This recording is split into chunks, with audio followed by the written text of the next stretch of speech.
সড়ক দুর্ঘটনার কারণে প্রতি বছর বাংলাদেশের জিডিপির ১.৫ থেকে ২.৫% ক্ষতি হচ্ছে। কর্মক্ষম বিবেচনায় টাকার অঙ্কে ক্ষতির পরিমাণ প্রায় ২২,০০০ কোটি টাকা। বিআরটিএ এবং রোড সেফটি ফাউন্ডেশনের হিসেবে এমন তথ্য মিললেও সম্পদসহ অন্য ক্ষয়ক্ষতি ধরলে আর্থিক ক্ষতি ৮৩,০০০ কোটি টাকা ছাড়িয়ে যাবে বলে মনে করেন বিশেষজ্ঞরা। রোড ক্র্যাশের সঠিক হিসাব অনুসন্ধান ও দুর্ঘটনা কমাতে আইনি কাঠামো জোরদারের তাগিদ তাদের। জিয়াউল হক সবুজের রিপোর্টে বিস্তারিত। প্রতি বছর সড়ক দুর্ঘটনায় অকালে ঝরছে হাজারো প্রাণ।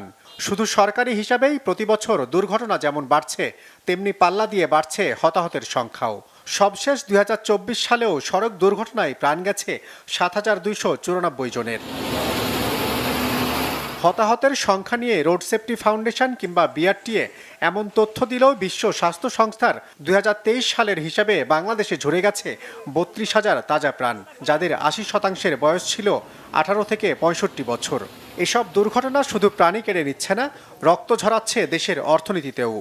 ১.৫ থেকে ২.৫% জিডিপির আমাদের অর্থনীতি থেকে চলে যাচ্ছে প্রতি বছর এই ধরনের দুর্ঘটনাজনিত আমাদের ক্ষতির কারণে। এটা যে বড় একটা অর্থনৈতিক বিষয়ে আমার রক্তক্ষরণ হচ্ছে, অর্থনৈতিক রক্তক্ষরণ এবং মানসিকভাবে হচ্ছে, তাহলে এটাকে ঠেকাতে গেলে যেই পরিমাণ ম্যাচিং আমাকে বিনিয়োগ করতে হবে, যেই কাজগুলি করতে হবে, আমি যদি সত্যিকার অর্থে আমি কৌশলী হতাম, তাহলে কিন্তু অন্যান্য দেশ ওয়ার্ল্ড হেলথ অর্গানাইজেশনেরটাকে বেঞ্চিং ধরেই কিন্তু তারা সুনির্দিষ্ট লক্ষ্যমাত্রার ভিত্তিতে ধাপে ধাপে কিন্তু দুর্ঘটনাটা কমিয়ে নিয়ে আসে।